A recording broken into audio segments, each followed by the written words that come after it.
And it's one where, obviously they're playing, obviously good defense and very opportunistic on the offensive side of the ball. So Kendrick is the quarterback from Kansas. He transferred in, athletic, and we'll have to do a really good job with our option responsibilities. But again, I think, as I mentioned, a lot of this is in our preparation and consistency and how we handle things going into this weekend. So with that, we'll open up to questions. Yeah, hey, Coach. Glenn West with Go247. You talked about the conditioning of your team through 4 quarters on Saturday. I'm just curious, is this kind of the point in the season where that really gets to show just how good of conditioning you guys are in, and just what does that look like in season in terms of keeping those guys as physically healthy, I guess, when you get to SEC play? Yeah, I think, it's how you practice.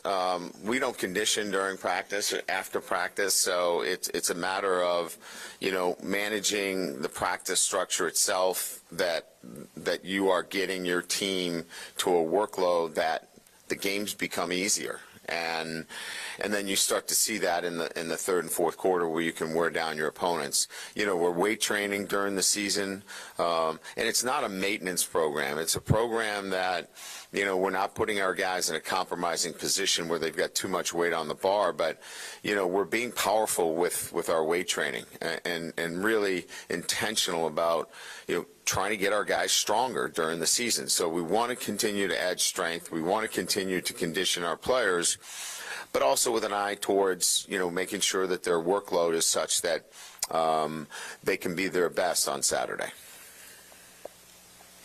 Hey, Brian. First off, we didn't get a check last week on Anthony Bradford's status. Just want to see where he's at. But also, with the tempo stuff, is it as simple as, hey, tempo's working, play tempo, or is there other considerations as to why maybe, you pick your spots and haven't done in the first half as much? Anthony is activated for this week. He's in a competitive situation with, the guard position. But certainly we'll have an opportunity to earn playing time this week. Yeah, it's not as simple as just say, hey, let's go tempo, and all of our problems have been erased. I think I kind of alluded to some of them, having 3 different, offensive line combinations, require a lot of communication. We had 8 penalties, 6 of them were unforced, and 5 of them were communication errors. So we've got to clean up communication, cadence, rhythm, and so tempo takes some of that out of the mix, so to speak, and that you can just go fast and not have to, worry about it. I think at times we have to think in terms of correcting the gross errors instead of trying to correct everything at the line of scrimmage. We've been a little bit maybe, too detailed, and we just got to play. And then when you play a faster pace, there are some things you just can't account for. And I think maybe we've overcoached it a little bit. And I think we're trying to find our sweet spot as to, what are the things that we just have to live with and really do a good job of getting the ball out of our hands.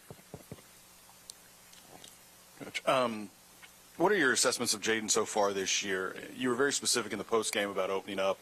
How does he take that coaching in the game, during the week, et cetera, and how does he take it to the field? Yeah, I love coaching somebody that is open to the dialogue during the game. You can have conversations with him during the game, and he can make the corrections in game. Some can't, and so you just don't even try to do those things. But Coach Sloan is talking much more conceptual. I'm trying to deal with some technical things, on the sideline, because sometimes I don't have the big conceptual picture from the sideline. So, he's handling both ends of that, where, Coach Sloan is talking about some concepts and some different looks, and I'm trying to really focus on some specific things. And, I think that that's worked out pretty good, and he handles both of those conversations really well. Right, on your left. How did Emory Jones do in his first start? Are you still rotating on the offensive line? I would say that he exceeded expectations. Look, he's not going to be perfect, but he's active. He's got great feet, and he is a great open field tackler.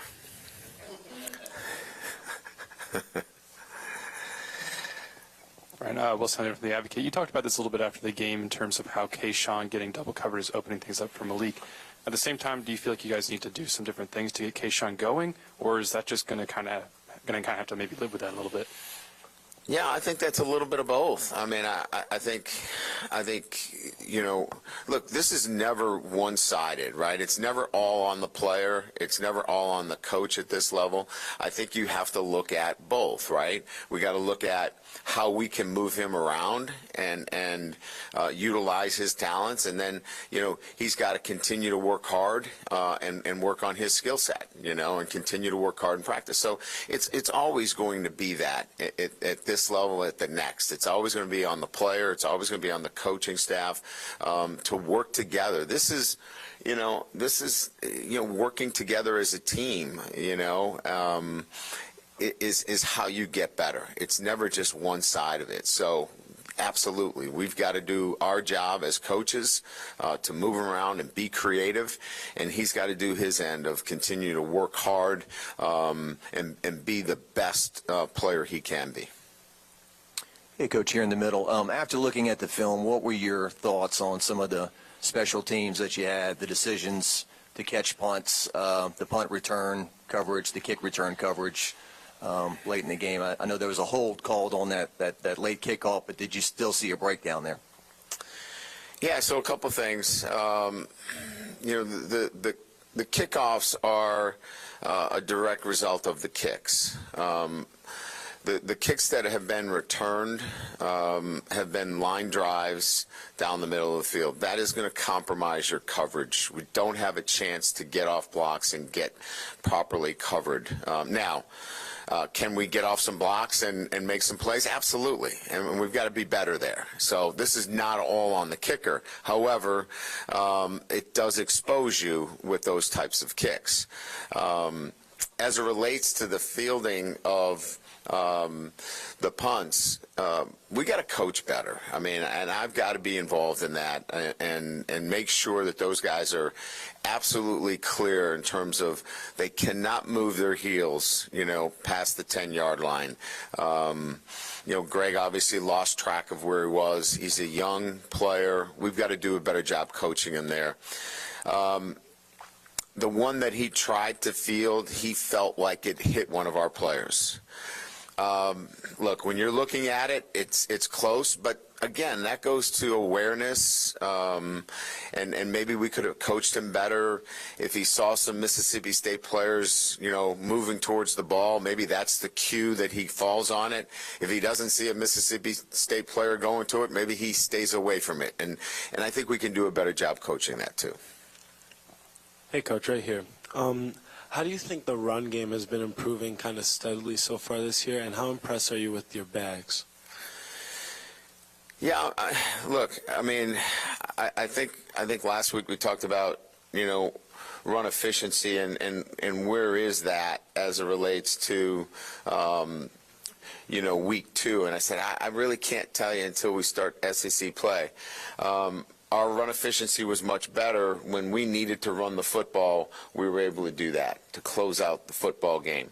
So I'm pleased with the efficiency of being able to run the ball in short yardage situations to close out games inside, the 10-yard line, what we call, our white and blue zone. We've been effective running the football there. And then our backs are kind of what we expected. They're all going to contribute in some fashion, and I think they all did. I think they all lended themselves to, what we're doing from an offensive perspective. Getting Emory back helped. You saw him catch the ball out of the backfield. He was really good in pass protection, and I think he'll get better as he continues to get reps, and he'll add to the depth of that position. Ryan, kind of circling back to the special teams question, as you said, maybe it was an effort. You know, he thought that something happened, so he's trying to jump on the ball. Player feels the punt, maybe trying not to let them get the good field position. Can you live with or accept errors that involve effort? I mean, can Absolutely. you live a little better? Yeah, as he came off, and my first reaction is, "What are you doing?" Right? And as he explained his position on it, you really can't come back with anything else other than, okay, let's take a look at it on film. Maybe we can help you with that decision making in the future. But he's trying to make the right play, and those are about as gray as they come within special teams. Moving off your spot at the 10-yard line, that's a little bit different. That has to be coached, and there's got to be more discipline in those situations. So there are going to be some of those gray areas. We just need to be better all over the place, and that falls on Brian, that falls on me. We all have to do a better job then, and our players have to commit themselves and understand how important special teams is. It was a great play by Slade, and the hang time was terrific. It was 4.5 plus, gave us the opportunity to be in position to make the play necessary to obviously get a big play. Hey, Coach. Liam Haley from KLSU Sports here. With how well Howard Perkins played as an edge rusher on Saturday, can we expect him to see a bigger role for him, let's say in edge rushing or blitzing in general? Yeah, I think there's a role for him. Certainly, he adds, something to our pass rush, and we certainly saw that. That's why he, got the opportunity to play out on the edge a little bit, and you saw him inside with some blitzing inside. I think we found a niche for him in terms of where he can help us, and I would say that. You're accurate in that he can continue to evolve into that position. Now, is he going to beat out B.J. Ojolari at that position? I don't think so. But he certainly can lend some support to that position and certainly some dime and nickel packages. We've seen some personnel adjustments on defense, some schematic different looks. How would you assess the job Matt and his staff are doing, kind of developing this defense as the season unfolds? Yeah, I think the ability to put the pieces in place, moving Jay down has obviously benefited us greatly. Greg going back to the safety position has added a communication level that's really benefited us greatly. I think that in itself has solidified the back end for us. We've been able to rotate in corners and give guys the necessary rest in that end of things. So, and then we're mixing things up. We're not lining up with one post safety the whole time. We're lining up and showing one post and playing too high and vice versa. So I think schematically we're where we need to be. The nature of having a guy like B.J. Ojolari and Ali Gay, where you can play 4 down and 3 down and not change personnel, is quite difficult sometimes. And we saw that against a very veteran and skilled offense. Quite frankly, they didn't know what they were getting from snap to snap. Hey, Coach, Jace Lejeune from Gridiron Football. I was just want to ask you about Malik Neighbors and just what can you say about his mentality just from the first game coming off of the 2 punts against Florida State, and then just actually translating that and making some huge plays for y'all down the stretch against Mississippi State, especially in the 3rd and 4th downs. Yeah, it's, I think we hear this all the time, and that he has, he's been able to focus and refocus. He's been able to, move on to the next play, and that is a great quality to have, especially in the game of football. You're going to have some adversity, and he's had it. He's dealt with it, and he's moved on, and he's stronger for it. He's been really good. We've seen his ability to make dynamic plays for us on the offensive side of the ball, and I just think from that perspective, he's really grown. Coach, what was your evaluation of Brooks and Ward making that switch in the secondary? And then do you have any update on Ward after taking that little knock after the interception? Yeah, we were looking for better communication. And, you know, Jay is a very active player, physical player. We saw that, you know, with the play this weekend. Greg is too, but, you know, Greg is a veteran player that is used to playing back at that safety position and a very good communicator. So it was just getting to know our personnel better and really plugging them in where we felt that we would be, you know, better served, whether it was, you know, on the offensive line, whether Frazier's a guard, whether he's a tackle, you know, whether Emory Jarvis is better at guard or tackle. We're just trying to get to know our personnel and find out what the best lineup is, and that was kind of, you know, what that was. Yeah, I mean, he was a little banged up, but, you know, we expect to have him for this weekend. Brian, ideally, do you want Jaden Daniels to run less, or are you okay with him taking on that much of a workload running the football? Yeah, I mean, I think when we evaluate when he runs, we want to see that if it was within the progression and you know, it was a really good coverage, or maybe that play wasn't great against this coverage, or we got beat at the, you know, a particular position and he got flushed, versus you turn down, you know, a potential high-low read, and you took off, right? And so that's what we're trying to evaluate. And it's really a little bit of both. I think there's still growth there where we can stay a little bit more patient and a little bit more locked in on the progression. And then there are sometimes the really dynamic runs that there was just nothing there and he made something happen. So you want to be careful where you go, hey, you're running too much, and then when he needs to be dynamic, he's not. So we have to be very careful, and along the way keep coaching him to really do a great job of getting through his progressions and seeing the things necessary that allows us to be balanced in both.